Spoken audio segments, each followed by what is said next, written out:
I'm going to talk about something that I think is definitely a transitional period in the art world, and something which has a potential danger.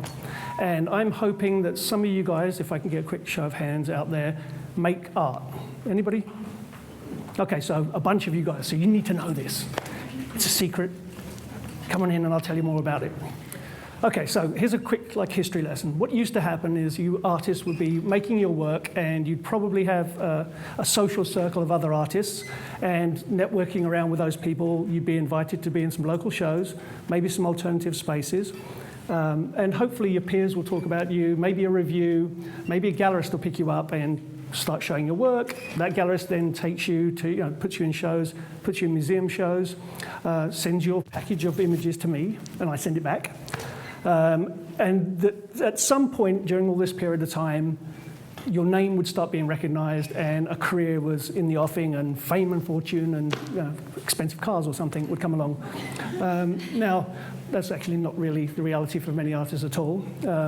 But here's the thing, is the art fairs, which have been around for some time, actually started growing. They became more than significant, and they've become, at present, a dominating force. Now, here's going to be what my warning is. Okay, so pros and cons.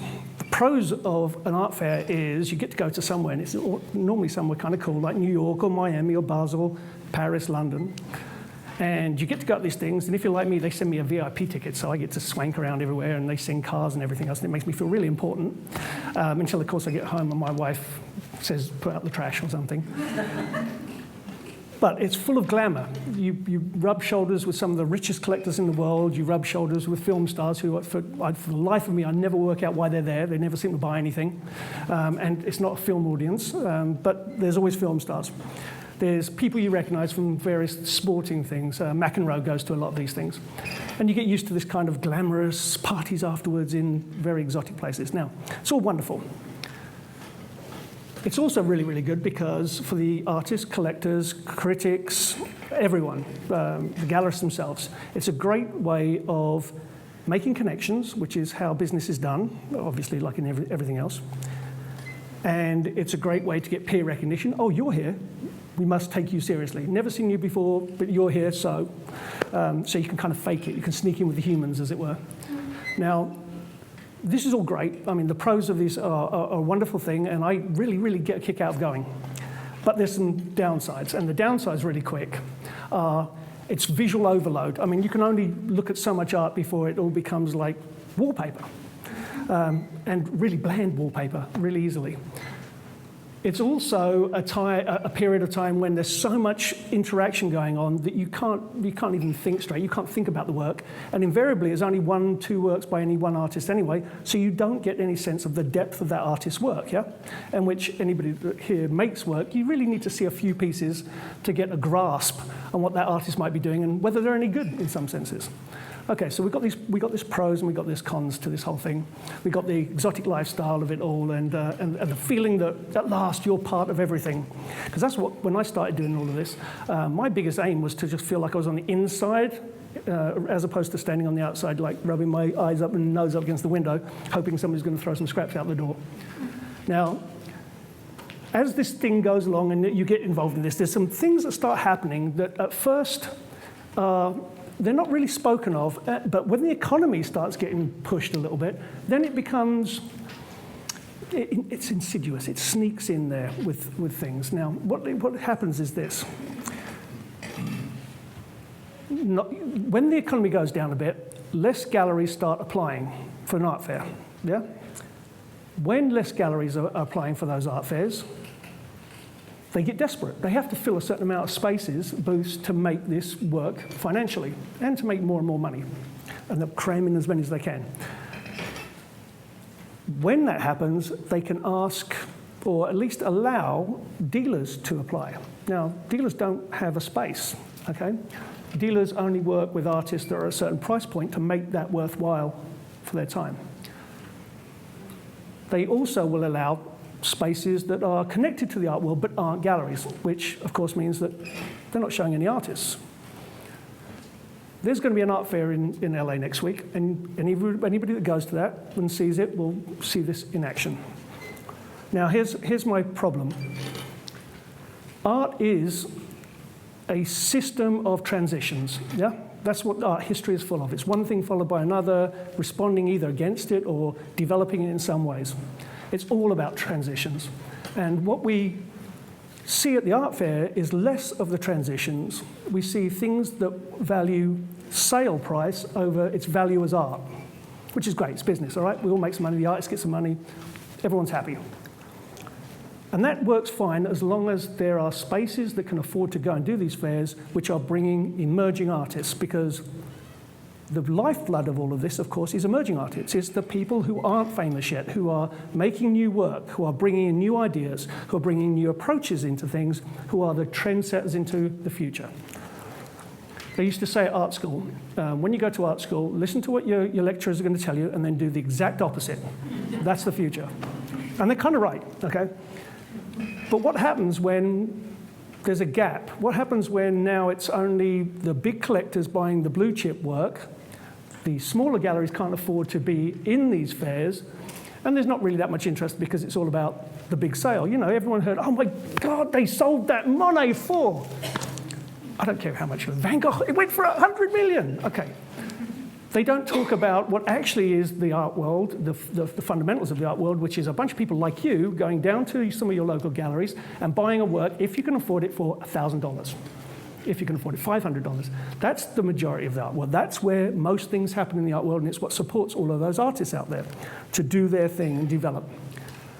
Now, if this is the case, and some of these galleries can't get in anymore, this is what actually happens on the inside. The galleries that do go, they look around and they think, times are a little bit hard. Why am I taking a chance with this emerging artist? Nobody knows who they are. Nobody really cares yet. The price point for this artist is $4,000 is the tops for their painting, say, which in art terms is nothing. It's not going to pay for anything at an art fair. So what do? They take their big sellers. They leave their emerging artists off to the side and don't do the things which might eventually, at one time, have turned them into the A-list artists. So their opportunities are starting to go. The chances of them becoming those A-listers start to diminish. This leaves a widening gap between the rich and the poor. It's just like politics. If I had a suit on, I'd be pitching you one of the parties. Now, in this kind of increasing distancing between these different artists out there, the gallerists look around at the art fair and they look at the other booths and they go around shaking hands and they think, oh, I think I can sell some of those that booth has got over there. As a gallerist, it would be in my interest to go to that gallery and say, let me take your artist to my city, to Los Angeles, and I'll sell this artist in Los Angeles to my collectors. And that way, we can both, every time we do any PR, we both share in the advantages to it. Every time I sell, I send you a proportion of that sale. Every time and maybe you'd even take on one of my artists, and we'll swap them, and we both represent them, and that way we have access to each other's markets. I get to see all the collectors that you already know. You get to see all the, you used to have access to the collectors that are on my books, as it were. Now, this is what happens all the time. It's a standard deal. They call it Dealer Sundays. You go around, all the dealers shake hands, they make the deals about how they're going to work together. This is great because you've got an artist you can take on who you know has already got a market. It's like fail-safe. But what does that also tell us? It tells us less risk-taking. It tells us that we're going to see more and more of the same thing. We have less artists to look at. And of course, from my point of view, this is a big problem, both as an artist and as a curator. I think this is it's the end of the world. Apocalypse is coming. It's all going to end for the art. Of course it won't. What this does, though, is it encourages the art fair system like this, and when it starts letting in deals, what it says is, because before you had to have a space to be eligible to get into these art fairs, they're starting to slide on that now. But what they can say is, well, anybody that's got like something that they can pay, they can come in, and who can afford to do that? You know what? There's loads of people out there, dealers out there, who deal in Warhol. I never, ever want to see another Warhol the rest of my life. I have seen so many of those stupid things. Seen one, you've seen them all. You can recognize them straight off. They're worth a load of money, and they're boring as all hell. And I like Warhol. But where the excitement is in what these artists out there who are doing more exciting new things, the emerging artists, as it were. Now, there isn't really a solution to this. This is a warning, but there's a couple of things that I'd like to say. One is, as I said, that you guys are the kind of engine that turns that art world to some degree, not the super huge collectors. It's most of those artists out there, most of those galleries survive off of people like you. So if you actually think that in any way art is valuable, which you read books, so I'm assuming you think that art's somehow valuable, and too many of the hands went up, so you must think it's valuable, or you really are wasting your lives. Then you should be those people that are going in to support art. Of course, you go to galleries and you go to museums. I'm sure many of you go to museums. Like, okay, as a museum curator, don't bother. Most of the time, it's all been done. If it's in like Mocha, it happened 5-10 years ago. Be the smart people, the ones with the iPhones or something, which know what is going on now. And what's going on now is happening very actively in places like Los Angeles, because Los Angeles now officially is the city with the most amount of creative artists in one place in history, supposedly. Supposedly, and I think they're including film people, so I'm not convinced by this at all, but that's what they say.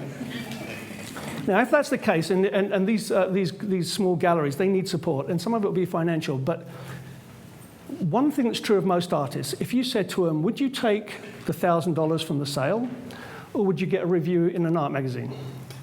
99% of all the artists I've ever met would take the review. And it's not because it means a thing, it means it's peer recognition. What counts is your peers around you saying, you're cool, you know what you're doing. I'd like one of your works, can we swap?